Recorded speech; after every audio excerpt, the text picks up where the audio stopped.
নমস্কার। শ্রী শ্রী মায়ের কথা এই অনুষ্ঠানের চতুর্থ পর্বে আপনাদের স্বাগত। আপনারা এই অনুষ্ঠান দেখছেন কোষ্টি পাথর প্রাণারাম ইউটিউব চ্যানেলে, যেখানে প্রত্যেক রবিবার সম্প্রচারিত হয় শ্রী শ্রী মায়ের কথা।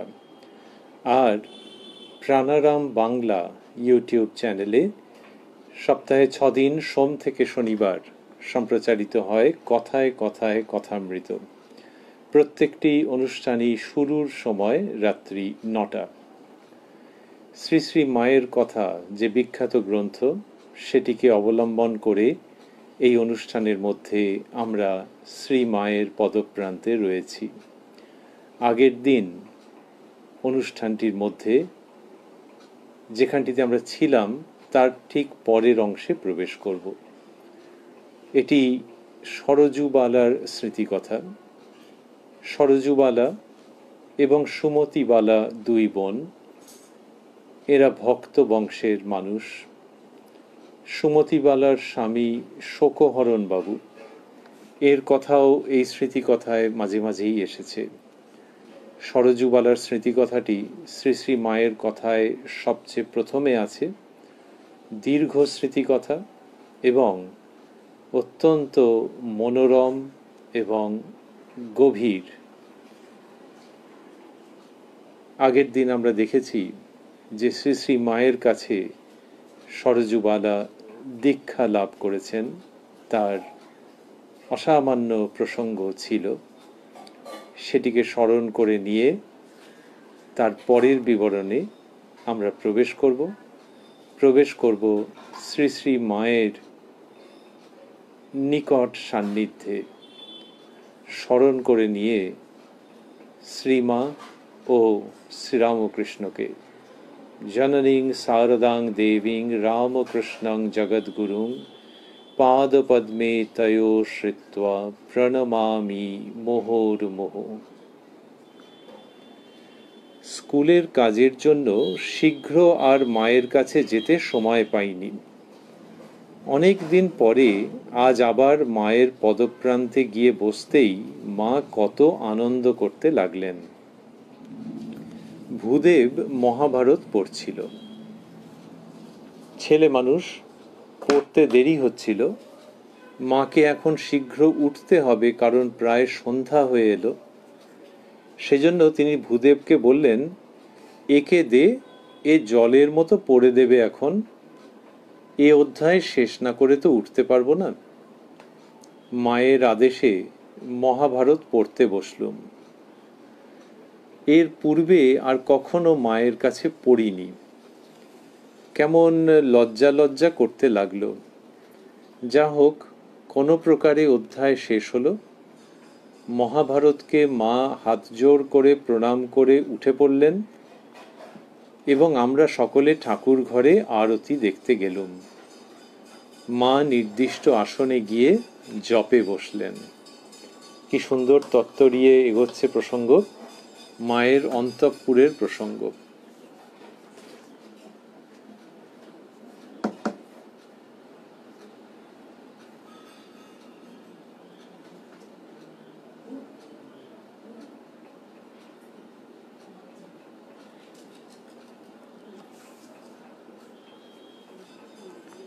কিরকম হলো যে লেখিকা বলছেন যে স্কুলের কাজের জন্য যেতে পারেননি এবং অনেকদিন পরে যেতে মা খুব আনন্দ করছেন। ভূদেব মহাভারত পড়ছিল। ভূদেব হচ্ছে মায়ের ভাইপো, শ্রীযুক্ত কালী মামার ছেলে। ভূদেব মহাভারত পড়ছিল। এটি মায়ের বাগবাজারের বাড়ির প্রসঙ্গ। ভূদেব তখন বাগবাজারে, বোঝাই যাচ্ছে।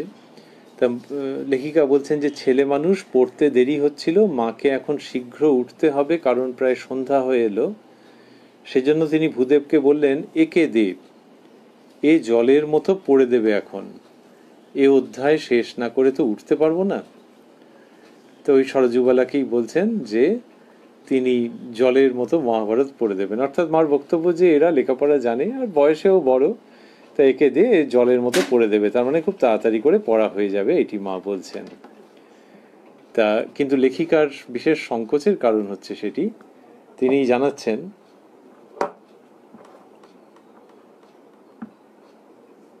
যে মায়ের আদেশে মহাভারত পড়তে বসলুম, এর পূর্বে আর কখনো মায়ের কাছে পড়িনি। কেমন লজ্জা লজ্জা করতে লাগলো। যা হোক, কোনো প্রকারে অধ্যায় শেষ হলো। মহাভারতকে মা হাত জোর করে প্রণাম করে উঠে পড়লেন এবং আমরা সকলে ঠাকুর ঘরে আরতি দেখতে গেলুম। তো মায়ের আদেশে পড়ছেন, তো সেই জন্য লজ্জা লাগছে। আর মহাভারতের প্রসঙ্গ মায়ের সামনে তিনি করছেন, মানে ধর্ম কথা হচ্ছে মায়ের সামনে, একটু লজ্জা লজ্জা লাগছে। মানে মা, তার যে অবস্থিতি, তিনি তো ধর্মকে অঙ্গে ধারণ করে বসে আছেন, তো তার সামনে মহাভারত পড়ছেন। এইসব নানান রকম কারণে বলছেন যে কেমন লজ্জা লজ্জা করতে লাগলো। যা হোক, কোনো প্রকারে অধ্যায় শেষ হলো। মহাভারতকে মা হাত জোর করে প্রণাম করে উঠে পড়লেন। এই মায়ের ভাব যে তিনি ওই মহাভারত একটি মহাগ্রন্থ, তো সেইটিকে তিনি প্রণাম করে হাত জোর করে উঠে পড়ছেন। এই শ্রী শ্রী মা, যাকে লোকে গুরু রূপে তো বটেই, ঈশ্বরী রূপে পুজো করেছেন, কিন্তু তিনি লোকজীবনে ঠিক যেমনটি হয় যে একজন ধর্মপ্রাণ ভদ্র মহিলা, সেই তিনি, মায়ের তখন প্রৌঢ় অবস্থা, বার্ধক্যও বলা যেতে পারে, সেই সময় ধর্মে নিবেদিত প্রাণ একজন, তিনি যেমনটি যেমনটি করেন, মা সেরকমটি করছেন। এমন নয় যে তিনি ঈশ্বরী স্বয়ং, বা এমনকি অবতার সঙ্গিনী, সেই জন্যে তিনি কোনো নিয়মের মধ্যে নেই, লোকে তার কথা শুনবে, তিনি আবার কি নিয়ম পালন করবেন, এই ভাবটি নয়। মা আসলে নিয়ম লঙ্ঘন তো করতে চাইছেনই না, বরং আদর্শ স্থাপন করতে চাইছেন।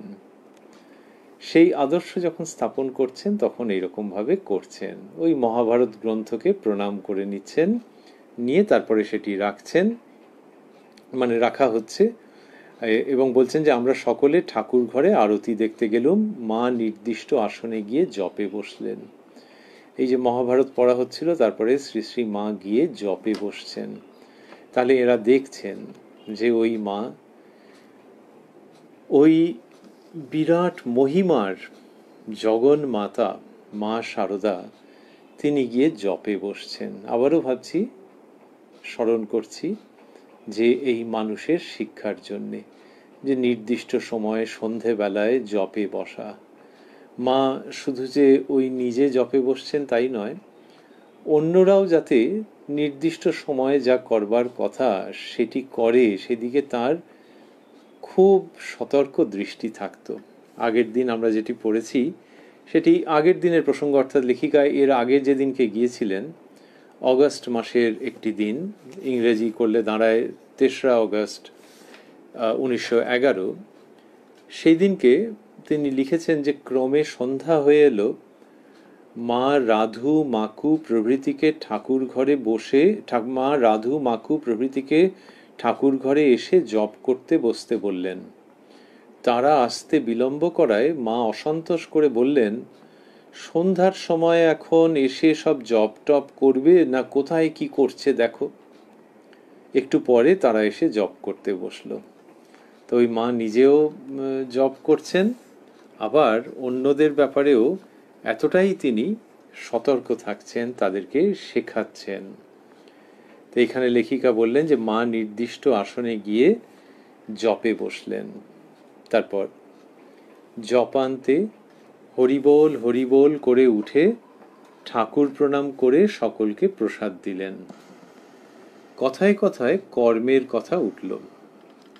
মা বললেন, সর্বদা কাজ করতে হয়, কাজে দেহ মন ভালো থাকে। আমি আগে যখন জয়রামবাটি ছিলুম, দিনরাত কাজ করতুম, কোথাও কারো বাড়ি যেতুম না। গেলেই লোকে বলতো, ও মা, শ্যামার মেয়ের খ্যাপা জামাইয়ের সঙ্গে বিয়ে হয়েছে। শ্যামা সুন্দরী তাঁর মাতৃদেবী, তাঁর কথা বলছেন। যে লোকে এরকমভাবে বলতো যে শ্যামার মেয়ের খ্যাপা জামাইয়ের সঙ্গে বিয়ে হয়েছে। ঠাকুর শ্রীরামকৃষ্ণ সম্পর্কে তো দেশ গায়ে তখন ওই রকমভাবে খবর পৌঁছেছে, আর ঠাকুরেরও তখন তীব্র সাধন অবস্থা, কোথা দিয়ে দিনরাত্রি যাচ্ছে ঠিক নেই, ঠাকুর নিজেই পরে ব্যক্ত করেছেন। তো দেশের লোকেরা ওই রকমভাবে বলতো। তো মা বলছেন ওই কথা শুনতে হবে বলে কোনোখানে যেতুম না। একবার সেখানে আমার কি অসুখই করেছিল কিছুতেই সারে না। শেষে মা সিংহবাহিনীর দুয়ারে হত্যে দিয়ে তবে সারে। বড় জাগ্রত দেবতা। সেখানকার মাটি কৌটায় করে রেখেছি, নিজে খাই এবং রাধুকে রোজ সেই মাটি একটু করে খেতে দিই। এই কথা মা বলছেন। বললেন যে যখন জয়রামবাটি ছিলাম দিনরাত কাজ করতুম। যারা উদ্বোধনে মাকে দেখেছেন, মায়ের বাড়িতে দেখেছেন, তারাও দেখেছেন মা সারাক্ষণ কাজে ব্যস্ত, কিন্তু তাও তিনি জয়রামবাটির কথা বলছেন। আসলে উদ্বোধনে সাধু মহারাজরা ছিলেন মায়ের ব্যাপারে নজর দেওয়ার, মায়ের কাজকর্মের জন্যে ছিলেন বিভিন্ন সময়ে গোলাপ মা, যোগিন মা প্রমুখ। কিন্তু তা সত্ত্বেও মা প্রায় সদা সর্বদা কর্মে ব্যাপৃত থাকতেন। তিনি নিজে বলছেন জয়রামবাটির কথা, তার মানে জয়রামবাটিতে আরও ওই উদয়াস্ত কাজ যাকে বলে সেই রকম। আমি যখন আগে জয়রামবাটি ছিলাম দিনরাত কাজ করতুম, কোথাও কারো বাড়ি যেতুম না, এই সবগুলো বললেন।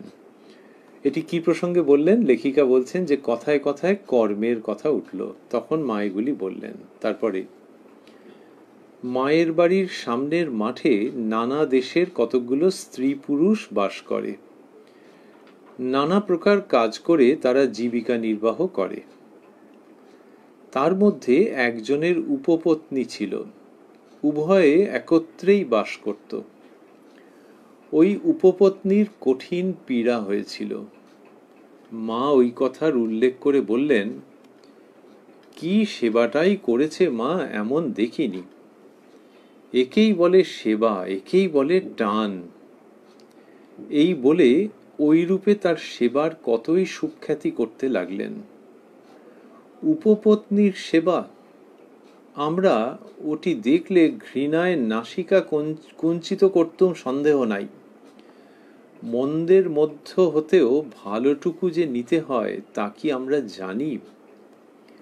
তাই উপপত্নীর সেবা একজন করছে, মা বলছেন কি সেবাটাই করেছে মা এমন দেখিনি। এই যে উপপত্নী রাখাটা ভালো না মন্দ, শ্রী শ্রী মা ওই প্রসঙ্গ নিয়ে বলছেন না, কিন্তু সেবা করছে। সেবা করছে মানে কি অনুমান করে নেওয়া যায়। ওই যে বললেন কঠিন পীড়া হয়েছিল, তাহলে কঠিন পীড়া যখন হচ্ছে তখন কত রকম হয়, লোকে বেডরিডেন হয়ে যায়, এরকম প্রসঙ্গ থাকে। তাতে হয়তো বিছানাতেই সব কিছু, আমরা জানি না যে ঠিক কি হয়েছে, কিন্তু কঠিন পীড়া যার হয়েছে তার সেবা মানে কিন্তু সহজ কথা নয়। সেবা শব্দটি শুনতে ভালো, করতে গেলে কিন্তু তার জন্যে মনোভাব লাগে। তাহলে ওই রকম যদি অবস্থা হয়ে থাকে তখন সে পত্নী, উপপত্নী, সন্তান যেই হোক না কেন, আর এখানে একজন পুরুষ মানুষের কথা হচ্ছে যে তিনি সেবা করেছেন, তখন সেবা চট করে সবাই করতে পারবে কিনা বলা খুব মুশকিল। যে ওই কঠিন পীড়ার সময় সেবা। আবার কতগুলো থাকে কঠিন পীড়া, সেকালে তো আরো বেশি ছিল, যেখানে ছোঁয়াচে কিনা কে জানে এই ভয় থাকতো। তাহলে যদি ছোঁয়াচে কিনা এই ভয় থাকে তার মধ্যে থেকে কেউ সেবা করে, আর যদি ছোঁয়াচে না হয় তাহলে ওই সব নানান রকম পরিষ্কার করা, এ করা ও করা, সেখানে যে সেবা করছে সেইটা মায়ের মনোযোগ আকর্ষণ করছে। মা বলছেন কি সেবাটাই করেছে মা এমন দেখিনি। একেই বলে সেবা, একেই বলে টান। এই বলে ওই রূপে তার সেবার কতই সুখ্যাতি করতে লাগলেন। তাহলে আবারও আমরা ভাবছি যে উপপত্নী ইত্যাদি ওগুলোকে তো মা কোথায় অনুমোদন করছেন, কিন্তু ওই যে একজন মানুষ আরেকজন মানুষের জন্য সেবা সবসময় করতে পারে না, কিন্তু এই সেবা বোধটা খুব ভালো। দেখো না কি করছে সে একেবারে। যখন করছে তখন তো আর ওই যখন সেবা করছে তখন তো আর রোমান্টিক কোনো সম্পর্কের প্রসঙ্গ নেই, তাকে তো সব হাতে হাতে নিজেকেই করতে হচ্ছে। তাহলে সেই যে সেবার ভাব, সেটার প্রতি মা দৃষ্টি আকর্ষণ করছেন, কিন্তু খুব সহজভাবে গল্পের ভঙ্গিতে করছেন। তাহলে অসুস্থ মানুষ, সুস্থ মানুষ, যিনিই হন না কেন, তার প্রতি যদি অন্যের এই সেবা ভাবটি থাকে, তাহলে খুব আনন্দের এবং মায়ের দৃষ্টি আকৃষ্ট হয়, আমরা এইভাবে ভাবতেই পারি। লেখিকা একজন ভদ্র মহিলা বা ভক্ত মহিলা, তিনি তো চমকে গেছেন। তিনি বলছেন, আমরা ওটি দেখলে ঘৃণায় নাসিকা কুঞ্চিত করতুম, সন্দেহ নাই। ওই যে ওই কার সেবা করছে এই প্রসঙ্গটা বলছেন, বলছেন মন্দের মধ্য হতেও ভালোটুকু যে নিতে হয় তা কি আমরা জানি? এই যে মন্দের মধ্য হতেও, তার মানে মন্দর জায়গাটা, ওই সম্পর্কের জায়গার যে মন্দ ভাব সেটা তো রয়ে গেছে, কিন্তু তার মধ্যে তুমি ভালো কিছু দেখতে পাচ্ছ না, এই দেখো। সেটি লেখিকা স্মরণ করছেন বা অন্যের সুবিধের জন্য নিজের এই মন্তব্যটিকে, নিজের এই মনোভাবটিকে ব্যক্ত করছেন। তারপর লিখছেন, সামনের মাঠের ঘর হতে একটি দরিদ্রা হিন্দুস্থানী নারী তার রুগ্ন শিশুকে কোলে করে মায়ের আশীর্বাদ নিতে এসেছে। তার প্রতি মায়ের কি দয়া! আশীর্বাদ করলেন ভালো হবে। তারপর দুটো বেদানা ও কতকগুলো আঙুর ঠাকুরকে দেখিয়ে এনে তাকে দিতে বললেন। আমি মায়ের হাতে ওইগুলো এনে দিলে মা সেই নিঃস্ব রমণীটিকে দিয়ে বললেন, তোমার রোগা ছেলেকে দিও। আহা, সে কতই খুশি হয়ে যে গেল, বারবার মাকে প্রণাম করতে লাগলো। এটি বলছেন। তো বললেন যে দরিদ্রা হিন্দুস্তানি নারী তার রুগ্ন শিশুকে কোলে করে মায়ের আশীর্বাদ নিতে এসছে। এই মা, যে এখানে আলাদা করে কোনো ধর্ম প্রসঙ্গ নেই, কিন্তু ওই গভীর ভালোবাসাটা কিরকম, ওই যে বলা হচ্ছে দরিদ্রা হিন্দুস্তানি নারী, তাহলে তার মেয়ে মা আছেন কি নাই এই স্থূল জগতে, যাই হোক না কেন, ওই মায়ের স্থান কি আর কেউ নিতে পারে? লোকে বলে মায়ের স্থান পারে না। যিনি পারেন এবং মাকেও ছাপিয়ে যান, তিনি শ্রীমা সারদা দেবী। অনেকে বলেছেন যে বাড়ির মাও তো কত ভালোবাসতেন, কিন্তু এর টান সব কিছুকে ছাপিয়ে যাচ্ছে। এই যে মা, এখানে দেখা যাচ্ছে যে ওই নারী, হিন্দুস্তানি মহিলা, তিনি রুগ্ন শিশুকে কোলে করে মায়ের আশীর্বাদ নিতে এসছে। লেখিকা বলছেন যে তার প্রতি মায়ের কি দয়া, আশীর্বাদ করলেন ভালো হবে, আশীর্বাদ করলেন ভালো হবে। তারপর দুটো বেদানা ও কতকগুলো আঙুর ঠাকুরকে দেখিয়ে এনে তাকে দিতে বললেন, মানে ঠাকুরকে মনে মনে নিবেদন করে। এই যে মা বলছেন ভালো হবে, এটি সাধারণত শ্রীরামকৃষ্ণ করতে চাইতেন না। তিনি বলতেন মায়ের যেমন ইচ্ছে হবে সেরকমই, এরকম বলতেন, আশীর্বাদের দিকটা যেতে চাইতেন না। কিন্তু শ্রী শ্রী মা এইরকম ক্ষেত্রে দেখা যাচ্ছে যে ওই আশীর্বাদ করছেন আর বলছেন ভালো হবে। শ্রীরামকৃষ্ণ যেন নিজের দৈবী স্বরূপকে চেপে রাখতেন, শ্রী শ্রী মা আরও বেশি চেপে রাখতেন। কিন্তু এখানে যেভাবে ভালো হবে বলছেন, এর মধ্যে ওই মায়ের মমতা সেইটা পুরোপুরি থেকে যেন আরেকটু উছলে উঠছে এবং সেইখানেই দৈবী ভাবের স্পর্শ থেকে যাচ্ছে। কিন্তু মাতৃভাবটি এত প্রবল যে দৈবী ভাবটি প্রচ্ছন্ন হয়ে থাকছে। তাহলে মাও নিজের দৈবী ভাব কিছুতেই প্রকাশ করেন না। আর এখানে বোঝাও যাচ্ছে যে ওই যিনি কিনা এসছেন, যে দরিদ্রা রমণী, তিনিও এমন কিছু এবার দেবতা বা দেবী বলে ভাবেননি। দৈবী ভাব প্রচ্ছন্ন আছে, মাতৃভাবই প্রধান, কিন্তু এই কথাটি থেকে গেল ভালো হবে। যেখানে উপযুক্ত ক্ষেত্র সেখানে মা আশীর্বাদ করে এই কথাগুলি উচ্চারণ করছেন। শ্রীরামকৃষ্ণ নিশ্চয়ই আশীর্বাদ করেছেন, কিন্তু মুখে ওইটি বলেননি। ওটি বলেছেন যে ওই মা সব জানে, মায়ের ইচ্ছে হলে হবে, এইরকম ভাবে বলেছেন। শ্রীরামকৃষ্ণ আরেকটু ফর্মাল, শ্রীরামকৃষ্ণ যেন আরেকটু নিজেকে গুটিয়ে রেখেছেন। কিরকম ভাবে? যে ওই আমি করছি বা আমি বলছি এরকম বললে যদি আবার অহং এসে পড়ে, তিনি নিজেই বলতেন এরকম।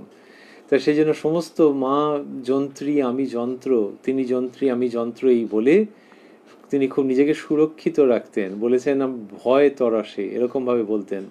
তার মানে ভয়ে ত্রাসে যে আমিত্ববোধ যেন কোনোভাবে না এসে পড়ে। বলতেন যে গুরু, কর্তা, বাবা, এই তিনটে কথাতে আমার গায়ে কাঁটা বেঁধে। তার মানে উনি খুব সতর্ক রয়েছেন যে কিছুমাত্র যাতে আমিত্ববোধ না এসে যায়। শ্রী শ্রী মাকে আর সতর্ক থাকার দরকার হচ্ছে না দেখা যাচ্ছে। সেই শ্রী শ্রী মা যার সম্বন্ধে শ্রীরামকৃষ্ণ বলছেন ও কি যে সে, ও আমার শক্তি। তো তার আর আলাদা করে সতর্ক থাকার কিছু হচ্ছে না, সবটাই রয়েছে তার মধ্যে খুব স্বাভাবিকভাবে। তিনি সমস্তটাকে ধারণ করে রয়েছেন, সমস্তটা তার মধ্যে সুপ্ত, বাইরে প্রকাশ নেই।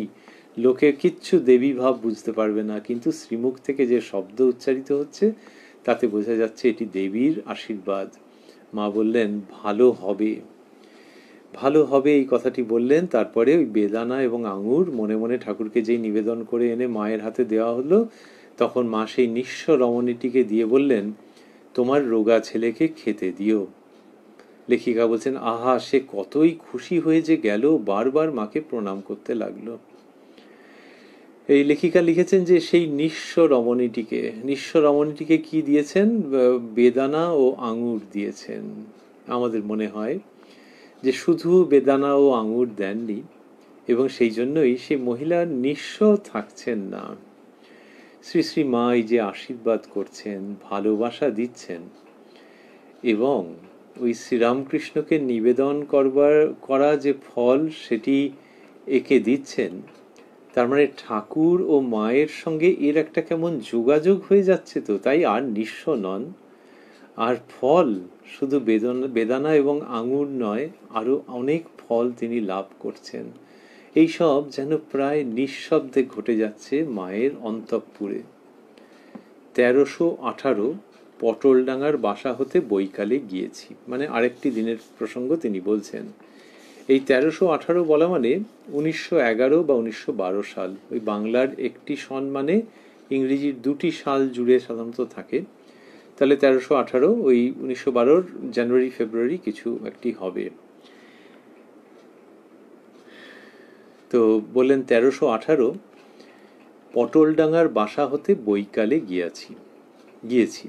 আর ওই সময় ইনি মনে হয় লিখে রেখেছিলেন, কবে লিখেছিলেন আমরা তো জানি না, কিন্তু একজন ভদ্রমহিলা তো অতটা বিস্তারিতভাবে লেখেননি যে কত তারিখে গেছেন। কোনো কোনো ক্ষেত্রে তারিখের উল্লেখ আমরা পাচ্ছি, আর কোনো কোনো ক্ষেত্রে একটা মোটামুটি সময়ের নির্দেশ পাচ্ছি। যে ভদ্রমহিলা বলে ওগুলো লেখেননি হয়তো। এমনিতেও এদেশের মানুষের অতটা লিখে রাখবার, ডকুমেন্টেশনের বা ডায়েরি মেনটেন করবার অভ্যেস নেই। তৃতীয়ত হয়তো তিনি তখন মনের আনন্দে যাতায়াত করেছেন, পরবর্তীকালে মনে হয়েছে যে ওই সব কথাগুলো লিখে রাখতে হবে, এইসব হয়ে থাকবে। তা মাঝে মাঝে এইরকমভাবে চলে আসছে এক একটি দিনের প্রসঙ্গ যেখানে নির্দিষ্টভাবে তারিখ পাওয়া যাচ্ছে না। বললেন 1318 পটলডাঙ্গার বাসা হতে বৈকালে গিয়েছি। মায়ের ঘরে গিয়ে বসতেই গোলাপ মা এসে আমাকে বললেন একটি সন্ন্যাসিনী গুরুর দেনা শোধ করতে সাহায্য প্রার্থী হয়ে কাশী হতে এসেছেন, তোমাকে কিছু দিতে হবে। আমি সানন্দে স্বীকৃত হলুম। মা হেসে বললেন আমাকে ধরেছিল, আমি কি কারো কাছে টাকা চাইতে পারি মা? বললুম থাকো, হয়ে যাবে। গোলাপ মা বললেন হ্যাঁ, মা আমার শেষে হিল্লে করে দিয়েছেন। মা আস্তে চুপি চুপি আমাকে বলছেন গোলাপ 3খানা গিনি দিয়েছে। গোলাপ মায়ের খুব দানের স্বভাব ছিল, তো এখানে মা বললেন যে তিনি 3খানা গিনি দিয়েছেন ওই সন্ন্যাসিনীকে। আর এই যখন ব্যবস্থা যখন হয়ে গেল তখন গোলাপ মা যথার্থই বললেন হ্যাঁ, মা আমার শেষে হিল্লে করে দিয়েছেন। যেমন লেখিকা দিচ্ছেন বটে, কিন্তু এটি মায়ের ইচ্ছাতেই সম্ভব হলো। খানিক পরে সেই সন্ন্যাসিনী এলেন। তিনি বলরাম বাবুর বাড়ি গিয়েছিলেন। সেখানে ভক্তেরা তাকে যার যা সাধ্য কিছু কিছু দিয়েছেন। লেখিকা বলছেন যে সেখানে ভক্তেরা তাকে যার যা সাধ্য কিছু কিছু দিয়েছেন। শুনলুম সন্ন্যাসিনী হবার পূর্বে তার বৃহৎ সংসার ও 7 ছেলে ছিল। তারাই এখন কৃতী হয়ে সকল বিষয়ের ভার নিতে তিনি সংসার ত্যাগ করে চলে এসেছেন। সন্ন্যাসিনী, গুরু নিন্দা করতে নেই বলে। তারপর তিনি প্রণাম করে বলছেন, বড় মোকদ্দমা প্রিয় ছিলেন, এখন বৃদ্ধ হয়ে পড়েছেন, আর পারেন না। ওদিকে পাওনাদার ডিক্রি পেয়ে ধরতে চায়, কি করি তাই তার জন্য ভিক্ষায় বেরিয়েছি। নিজের গুরুর কথা বলছেন। এই কথা শুনে শ্রী শ্রী মা একটি শ্লোক বললেন, শ্লোকটি মনে পড়ছে না, তবে ভাবটি এই, উচিত কথা গুরুকেও বলা যায়, তাতে পাপ হয় না। মা আরো বললেন, তবে গুরু ভক্তি থাকা চাই। গুরু যেমনই হোক তার প্রতি ভক্তিতেই মুক্তি।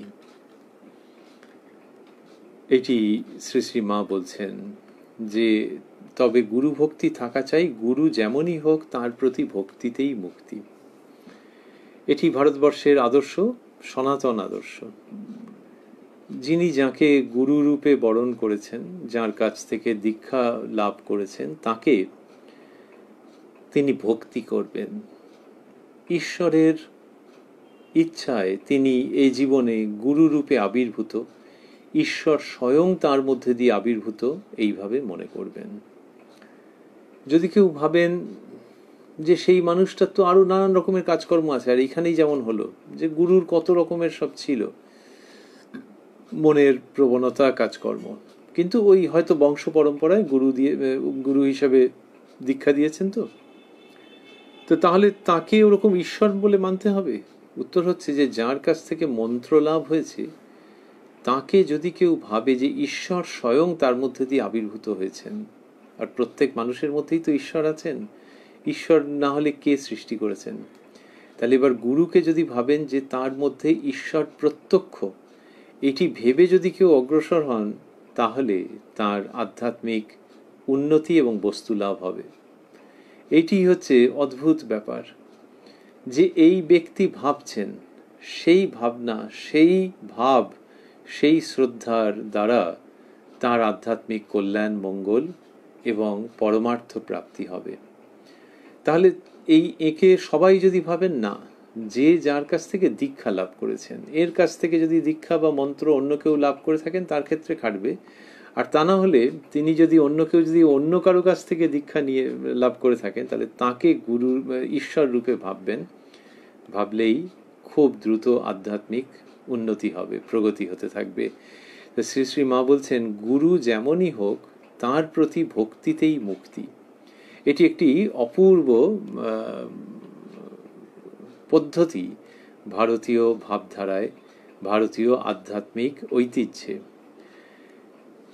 শ্রী শ্রী মা বললেন, তবে গুরু ভক্তি থাকা চাই, গুরু যেমনই হোক তার প্রতি ভক্তিতেই মুক্তি। তারপর বলছেন, ঠাকুরের শিষ্য ভক্তদের কি ভক্তি দেখো দেখি। এই গুরু ভক্তির জন্যে ওরা গুরু বংশের সকলকে ভক্তি তো করেই, গুরুর দেশের বিড়ালটাকে পর্যন্ত মান্য করে। বললেন যে ঠাকুরের শিষ্য ভক্তেরা এরকম করে থাকেন, গুরু ভক্তির জন্য গুরু বংশের সকলকে ভক্তি তো করেই, গুরুর দেশের বিড়ালটাকে পর্যন্ত মান্য করে। তার মানে কামারপুকুরে মাস্টারমশাই যখন গেছেন, কথামৃতকার শ্রীযুক্ত মহেন্দ্রনাথ গুপ্ত বা শ্রীম বা মাস্টারমশাই, তিনি যখন গেছেন কামারপুকুরে, তখন সব কিছুকেই অন্য রকম ভাবে দেখছেন, যে শ্রীরামকৃষ্ণের জন্মস্থান, আবির্ভাবের স্থান কামারপুকুর। যাকে দেখছেন তাকে প্রণাম করছেন, হাত জোর করছেন। এই মাস্টারমশাই দেখে একেবারে অন্য রকম দৃষ্টিতে তিনি শ্রদ্ধায় অবনত হয়ে যাচ্ছেন, মুহুর্মুহু। তো শ্রী শ্রী মা বলছেন, এই গুরু ভক্তির জন্যে ওরা গুরু বংশের সকলকে ভক্তি তো করেই, গুরুর দেশের বিড়ালটাকে পর্যন্ত মান্য করে। এরকম বললেন। এখনো পর্যন্ত দেখা যায়, এবং হয়তো ভবিষ্যতে কত দীর্ঘকাল পর্যন্ত দেখা যাবে আমরা জানি না। ভাবতে ইচ্ছে করে যে এটি সুদীর্ঘকালের প্রসঙ্গ, যে যেখানে ঠাকুর আবির্ভূত হয়েছেন, যেখানে মা আবির্ভূত হয়েছেন, সেই সমস্ত স্থানকে লোকে কিভাবে দেখে, মানুষজন, ভক্ত, অনুরাগী সকলে। যে ও ওইখানে, আচ্ছা ওইখানকার কথা মনে হলেই এই যাবে, জয়রামবাটি যাবে। সে তার সমস্ত কাজকর্ম ফেলে ভাবতে আরম্ভ করলো, হ্যাঁ হ্যাঁ হ্যাঁ যেতে হবে যেতে হবে, আচ্ছা অফিসটা তো আছে, এই তুমি কবে যাবে বলছো বলো তো? সে বললে এই তারিখ। বলে দাঁড়াও আমার কতগুলো ছুটি পাওনা আছে। এ ব্যস্ত হয়ে পড়লো যে এক্ষুনি, আচ্ছা কীভাবে কি যাবে বলো তো, এটা ওটা, ওই জয়রামবাটি যাবে শুনে, কি কামারপুকুর যাবে শুনে। এই তাহলে গুরুর স্থানের প্রতি, তার জন্মস্থানের প্রতি ওই রকম অদম্য আকর্ষণ। উল্টো দিক থেকে লকডাউনের মধ্যে যাওয়া হয়নি। অন্য সময় স্বাভাবিক অবস্থাতেও কারো কারো হতে পারে কাজকর্মে আটকে গেছেন, যাওয়া হয়নি, তখন ভেতরে কীরকম একটা অসুবিধে। আর ওইটি যে যাওয়া হলো না। কেউ হয়তো নির্দিষ্ট কোনো দিনে যান বলে এই বছরে এটা যাওয়া হলো না। আর কেউ হয়তো ওয়েবসাইট দেখছেন যে আচ্ছা মহারাজরা কী দিয়েছেন, কবে থেকে আবার স্বাভাবিক হবে। এটি ওই গুরুর স্থানের প্রতি, তার জন্মস্থানের প্রতি প্রবল আকর্ষণ সেটি তৈরি হয় ভক্তদের। শ্রী শ্রীমা বলছেন এই গুরু ভক্তির জন্য ওরা গুরু বংশের সকল, ওরা মানে ওই ঠাকুরের ভক্তেরা, ওরা গুরু বংশের সকলকে ভক্তি তো করেই, গুরুর দেশের বিড়ালটাকে পর্যন্ত মান্য করে। সন্ন্যাসিনী, ওই যে সন্ন্যাসিনীর কথা হলো একটু আগে, তার কথা আসছে এবার। সন্ন্যাসিনী রাত 3টা হতে বেলা 8টা পর্যন্ত জপ ধ্যান করেন, সেই জন্য একখানি ধোয়া কাপড় চাইলেন। মা ভূদেবের একখানি কাপড় দিতে বললেন। ছেলেরা কাপড় পরতো তখন। সন্ন্যাসিনী আমায় জিজ্ঞাসা করলেন, তুমি কি রাতে থাকবে?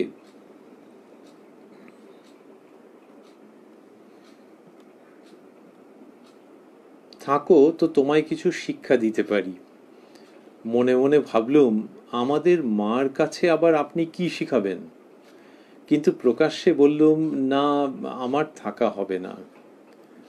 তারপর লেখিকা লিখছেন, আমার গাড়ি এসেছে।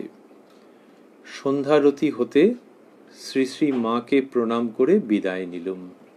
তো সন্ন্যাসিনী ওরকম বলেছেন তো, যে তুমি যদি থাকো তো তোমায় কিছু শিক্ষা দিতে পারি, আসলে তার গেরুয়া বসন।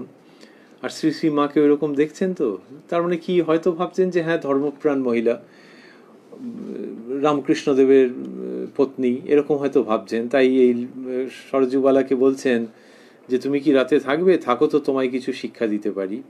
আর ইনিও এত ভদ্র, কিন্তু কি প্রত্যয়ী ভাবনা। বলছেন মনে মনে ভাবলুম আমাদের মার কাছে আবার আপনি কি শিখাবেন। কিন্তু মুখে বলা নয়, তার যে ভাব সেটাকে নষ্ট করছেন না। প্রকাশ্যে বললুম না, আমার থাকা হবে না বলে লিখছেন, আমার গাড়ি এসেছে। সন্ধ্যারতি হতে শ্রী শ্রী মাকে প্রণাম করে বিদায় নিলুম। এবার পরের যেদিন গেছেন সেই দিনের প্রসঙ্গ, বা পরের যেদিনের কথা উনি লিখেছেন। 28শে মাঘ 1318।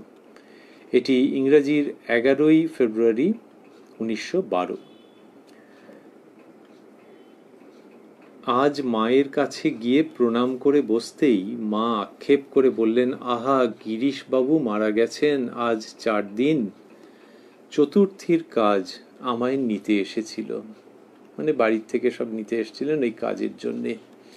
তো মা কি আক্ষেপ করছেন, ওই যেতেই বলছেন আজ মায়ের কাছে গিয়ে প্রণাম করে বসতেই মা আক্ষেপ করে বললেন, আহা গিরিশবাবু মারা গেছেন। মা ওরকম গিরিশবাবু বলতেন। তা মা যেরকমভাবে ভালোবেসেছেন গিরিশবাবুকে, সে তো অন্যরকম, সেসব প্রসঙ্গ আসবে। তা বললেন যে আজ 4 দিন চতুর্থীর কাজ আমায় নিতে এসেছিল। সে নেই, আর কি সেখানে যেতে ইচ্ছা করে? আহা একটা ইন্দ্রপাত হয়ে গেল।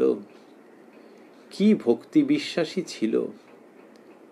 গিরিশ ঘোষের সে কথা শুনেছ? ঠাকুরকে পুত্রভাবে চেয়েছিল। ঠাকুর তাতে বলেছিলেন, হ্যাঁ বয়ে গেছে আমার তোর ছেলে হয়ে জন্মাতে। তা কে জানে মা, ঠাকুরের শরীর যাবার কিছুকাল পরে গিরিশের এমন একটি ছেলে হলো, 4 বছর হয়েও কারোর সঙ্গে কথা বলেনি। হাব ভাবে সব জানাতো। ওরা তো তাকে ঠাকুরের মতো সেবা করত। তার কাপড় জামা, খাবার জন্য রেকাব, বাটি, গেলাস, সমস্ত জিনিসপত্র নূতন করে দিলে সেসব আর কাউকে ব্যবহার করতে দিত না। গিরিশ বলতো ঠাকুরই এসেছেন। তা ভক্তের আবদার, কে জানে মা। একদিন আমাকে দেখবার জন্যে এমন অস্থির হলো যে আমি উপরে যেখানে ছিলুম সকলকে টেনে টেনে সেই দিকে উ উ করে দেখিয়ে দিতে লাগলো। প্রথমে কেউ বোঝেনি, শেষে বুঝতে পেরে আমার কাছে নিয়ে গেল। তখন ওইটুকু ছেলে আমার পায়ের তলায় পড়ে প্রণাম করলে। তারপর নিচে নেমে গিরিশকে ধরে টানাটানি, আমার কাছে নিয়ে আসবে বলে। সে তো হাউমাউ করে কাঁদে আর বলে, ওরে আমি মাকে দেখতে যাব কি, আমি যে মহা পাপী। ছেলে কিন্তু কিছুতেই ছাড়ে না। তখন ছেলে কোলে করে কাঁপতে কাঁপতে দু চক্ষে জলধারা এসে একেবারে আমার পায়ের তলায় সাষ্টাঙ্গ হয়ে পড়ে বললে, মা এ হতেই তোমার শ্রীচরণ দর্শন হলো আমার। পাদটিকায় লেখা আছে, মা তখন বরানগর কুঠিঘাটার সৌরীন্দ্রমোহন ঠাকুরের ভাড়াটে বাড়িতে ছিলেন। প্রথমে তো মায়ের নিজস্ব আবাসস্থল ছিল না। তা বলছেন, তখন ছেলে কোলে করে কাঁপতে কাঁপতে দু চক্ষে জলধারা এসে একেবারে আমার পায়ের তলায় সাষ্টাঙ্গ হয়ে পড়ে বললে, মা এ হতেই তোমার শ্রীচরণ দর্শন হলো আমার। ছেলেটি কিন্তু মা 4 বছরেই মারা গেল। শ্রী শ্রী মা বলছেন, এই অদ্ভুত ঘটনা।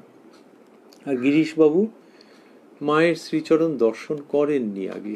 দক্ষিণেশ্বরে, কাশীপুরে মা তো লজ্জা পটাবৃতা, এমনভাবে তিনি থাকতেন যে হ্যাঁ ওই মা আছেন বোঝা যাচ্ছে, কিন্তু তার দর্শন লাভ হতোই না।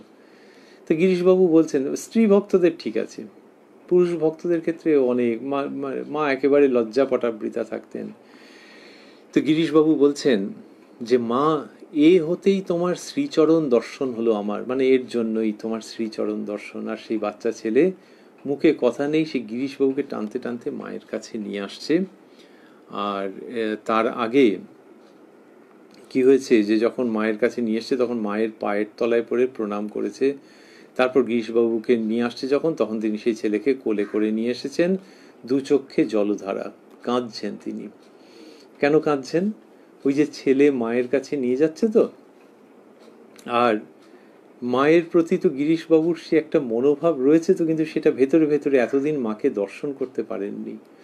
এইবার যখন ওই বাচ্চা ছেলে ওরম ভাবে আদর আবদার ওজোর নানান রকম সব করে আদর আবদার করে কি করেছে, ওকে নিয়ে গেছে, তখন ওই যাকে, যিনি একান্ত আপনার মা কিন্তু যার শ্রীচরণ দর্শন হয়নি, আজকে এই ছেলের জন্যে সেই শ্রীচরণ দর্শন হতে চলেছে।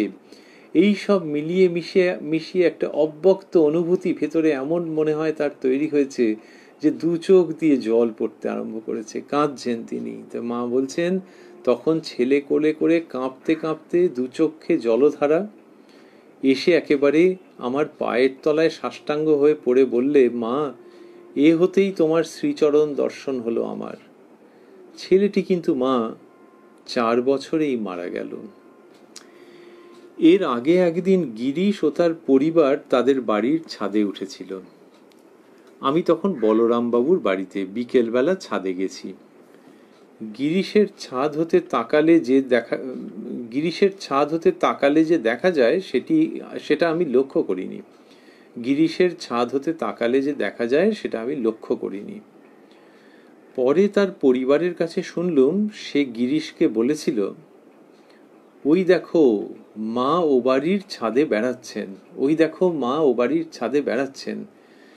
গিরিশ ওই কথা শুনে অমনি তাড়াতাড়ি পিছন ফিরে দাঁড়িয়ে বলেছিল, না না, আমার পাপ নেত্র, এমন করে লুকিয়ে মাকে দেখব না, এই বলে নিচে নেমে গেছিল। গিরিশবাবু মহান মানুষ, এক অনন্য পুরুষ। তা মায়ের এই কথার মধ্যে এই বিবরণ রয়েছে। আমরা সেই ফাঁকে একটুখানি স্মরণ করে নিই যে শ্রী শ্রী মায়ের যে স্নেহধারা বলি যদি আমরা, সেটি বোধহয় যথার্থ হবে গিরিশবাবুর প্রতি।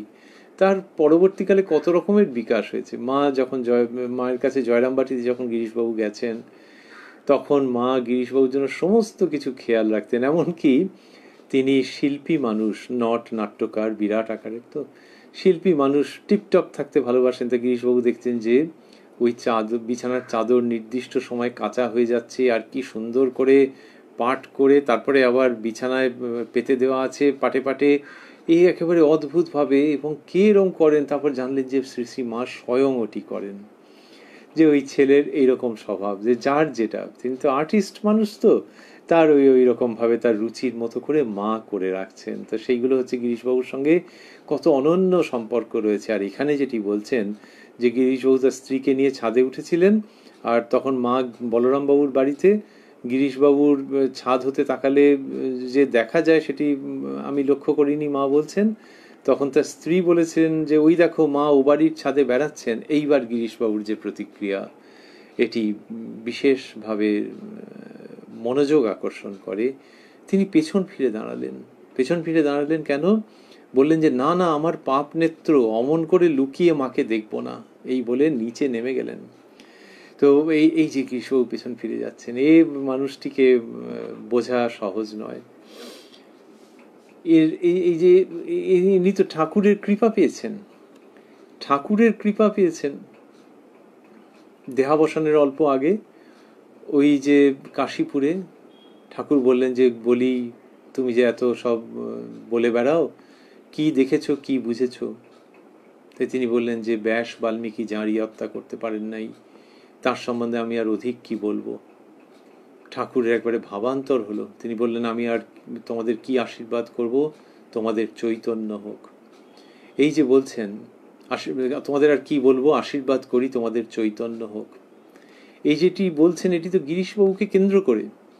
তাহলে তো ঠাকুর গিরিশবাবুর কাছে নিজেকে মেলে ধরলেন একেবারে, তার কাছে এবং অন্যদের কাছে। গিরিশবাবুর কাছে হয়তো প্রত্যক্ষভাবে, তার কাছে অন্যদের কাছে পরোক্ষভাবে, যেভাবেই হোক গিরিশবাবু তো সেই রকমভাবে শ্রীরামকৃষ্ণের নিকট সান্নিধ্যে এসে গেছেন। প্রথমে জীবন ওই রকম বোহেমিয়ান, পরবর্তীকালে ঠাকুরের কাছে এরকম তো এসেছেন। ঠাকুর তাকে কত ভালোবেসেছেন, তার ভেতরকার সম্ভাবনার কথা ইঙ্গিত করেছেন, বুঝিয়েছেন।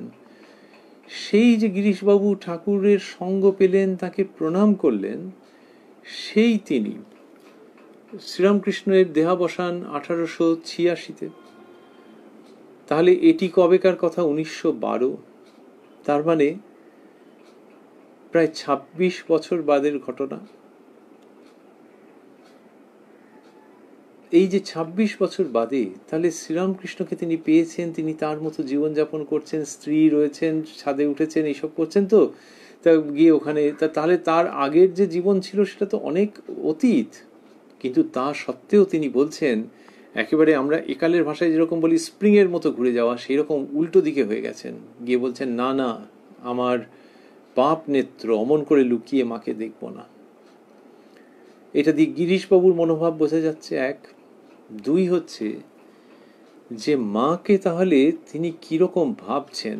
গিরিশবাবুর কথাই যদি ভাবি, এখানে সরযুবালার স্মৃতি কথাতে গিরিশবাবুর সম্পর্কে এই কথাটি পাচ্ছি, তাহলে মাকে তিনি যা ভাবছেন তাতে একটি শব্দ আসে, পবিত্রতার স্বরূপিণী। যে তিনি আপাদমস্তক পবিত্র, সেটা এতটাই যে শ্রীরামকৃষ্ণের সান্নিধ্য লাভ করে তাকে প্রণাম করেও গিরিশবাবু বলছেন যে মাকে এই পাপ নেত্রে দেখব না, যে লুকিয়ে দেখব না, না না না। তো তার মানে এটা মন থেকে সায় দিচ্ছে না।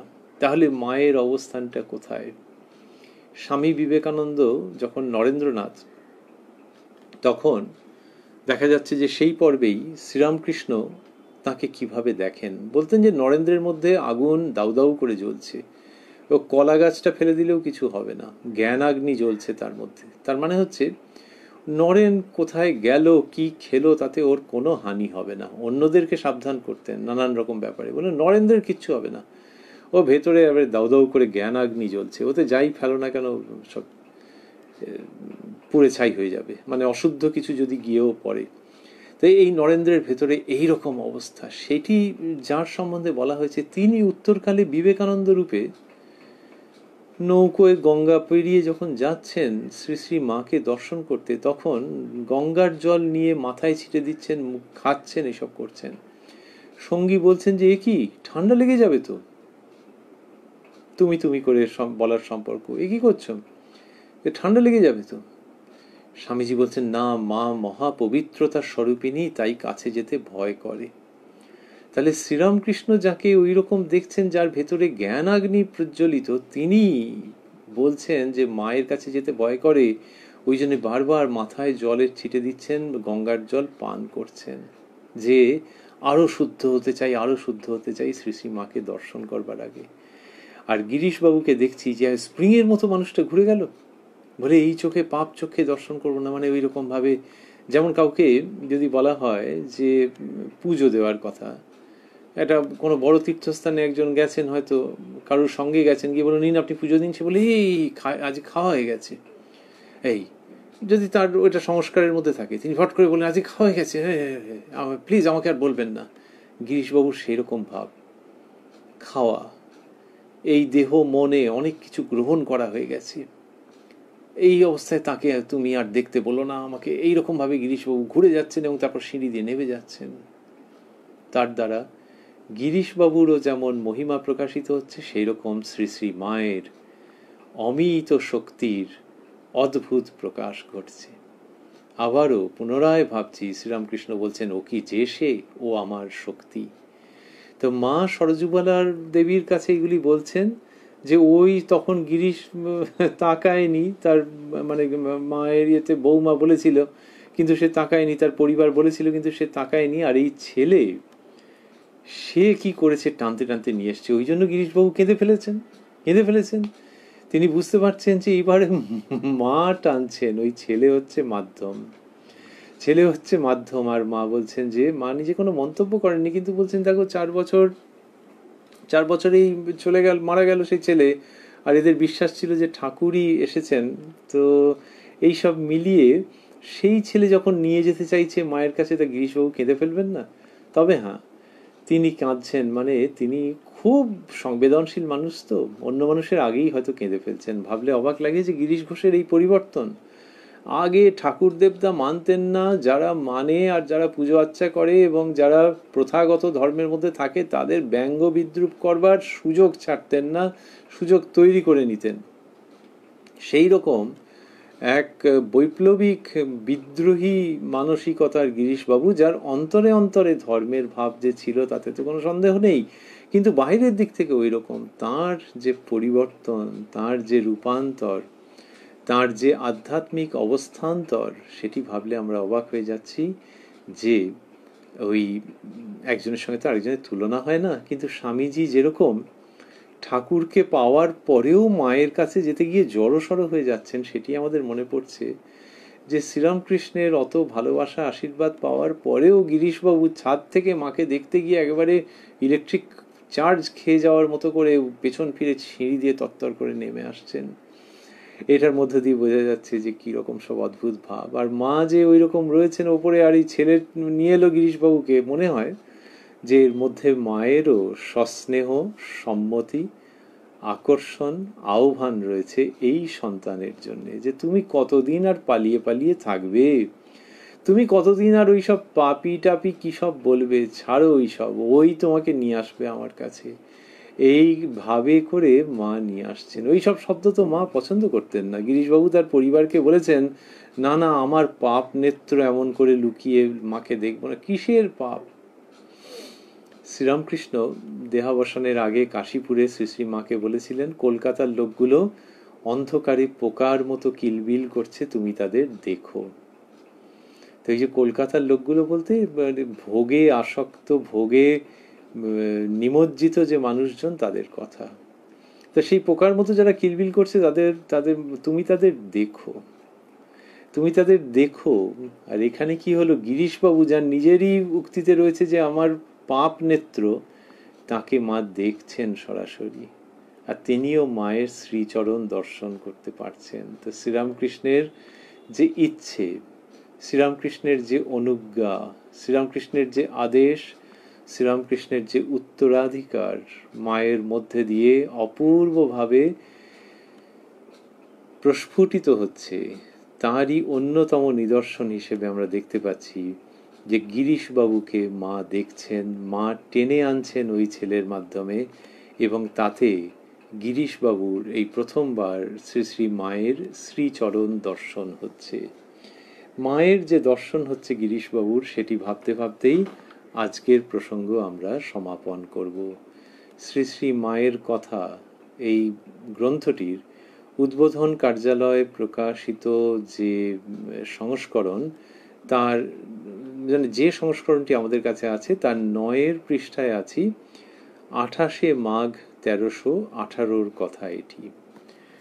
শ্রী শ্রী মায়ের কৃপায়, শ্রী শ্রী মায়ের কৃপা হলে আমরা পরের রবিবার আবারও আপনাদের সঙ্গে মিলিত হব এই শ্রী শ্রী মায়ের কথা অনুষ্ঠানে কোষ্ঠীপাথর প্রাণারাম ইউটিউব চ্যানেলে। অনুষ্ঠান শুরুর সময় রাত্রি 9টা।